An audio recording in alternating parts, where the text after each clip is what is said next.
नमस्कार मंडळी, श्री स्वामी समर्थ। तुमचं सगळ्यांचं आपल्या या चॅनलमध्ये खूप खूप स्वागत आहे। बघा, जसं की आपल्या सर्वांनाच माहिती आहे की जून महिना लागताच सर्वांना आषाढी वारीची ओढ लागते। मजल दर मजल करत पंढरपूरकडे चाललेली पावलं विठ्ठल भेटीसाठी आतुर झालेली असतात। तर मंडळी, संत ज्ञानेश्वर महाराज पालखी प्रस्थान वेळापत्रक आलेले आहे, तर आपण ते सविस्तर जाणून घेणार आहोत। तर मंडळी, तुम्ही जर या चॅनलवरती नवीन असाल तर चॅनलला नक्की सबस्क्राइब करा। तर चला करूया व्हिडिओला सुरुवात। व्हिडिओ शेवटपर्यंत पाहायला विसरू नका आणि हो, कमेंटमध्ये रामकृष्ण हरी जरूर लिहा। चला तर मग व्हिडिओला सुरुवात करते। तर संत श्रेष्ठ श्री ज्ञानेश्वर महाराजांची पालखी गुरुवार 19 जून रोजी रात्री 8 वाजता आळंदीमधून प्रस्थान करेल आणि रात्रीचा मुक्काम गांधीवाडा दर्शन मंडप, इमारत, आळंदी संस्थान येथे असणार आहे। त्यानंतर शुक्रवारी रोजी 20 तारखेला पालखीचं प्रस्थान आळंदीवरून पुण्याकडे होणार आहे आणि रात्रीचा मुक्काम हा भवानी पेठ पुणे येथे असणार आहे। आणि दिनांक 20 आणि 21 या दोन्ही दिवशी मुक्काम पुणे येथेच असणार आहे। त्यानंतर दिनांक 22 जून रोजी रविवारी सकाळी पालखी पुणे येथून निघणार आहे आणि रात्रीचा मुक्काम हा सासवड येथे असणार आहे।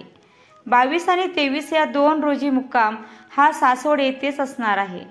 त्यानंतर दिनांक 24 वार मंगळवार रोजी सकाळी पालखी सासवड येथून निघणार आहे आणि रात्रीचा मुक्काम हा जेजुरी येथे असणार आहे।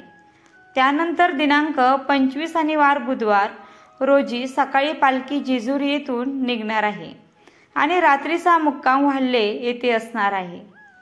आणि पालखी 26 जून रोजी सकाळी वाल्हे येथून निघणार आहे आणि दुपारचे श्रींचे निरास्नान होणार आहे आणि रात्रीचा मुक्काम हा लोणंद येथे असणार आहे।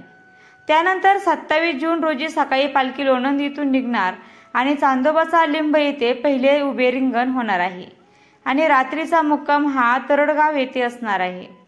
त्यानंतर 28 जून रोजी पालखी सकाळी तरडगाव येथून निघणार आहे आणि रात्रीचा मुक्काम हा फलटण येथे असणार आहे। त्यानंतर 29 जून रोजी सकाळी पालखी फलटण येथून निघणार आहे आणि रात्रीचा जो मुक्काम आहे तो बरड येथे असणार आहे।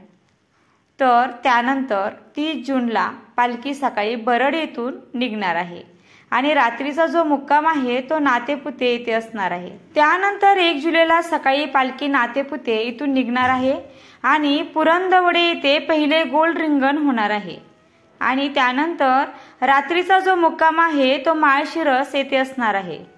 आणि 2 जुलैला सकाळी पालखी माळशिरस येथून निघणार आहे आणि कुडूस फाटा येथे दुसरा गोल रिंगण हे होणार आहे आणि रात्रीचा जो मुक्काम आहे तो वेळापूर येथे असणार आहे।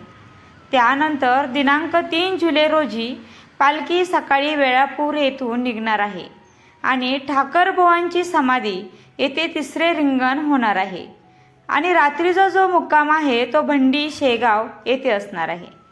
आणि दिनांक 4 जुलै रोजी पालखी भंडी शेगाव येथून निघणार आहे आणि बाजीरावची विहीर येथे दुसरे उभे रिंगण आणि चौथे गोल रिंगण असे होणार आहे आणि रात्रीचा मुक्काम हा वाकरे येथे असणार आहे।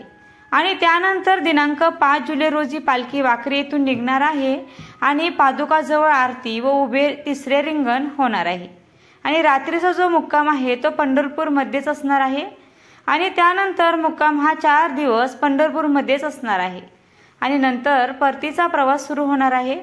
तर मंडळी, तुम्हाला कसा वाटला व्हिडिओ जर तुम्हाला मनापासून आवडला असेल तर व्हिडिओला नक्की लाईक करा, शेअर करा, चॅनलला सबस्क्राइब करा आणि व्हिडिओ शेवटपर्यंत पाहिल्याबद्दल अगदी मनापासून खूप खूप आभारी आहे।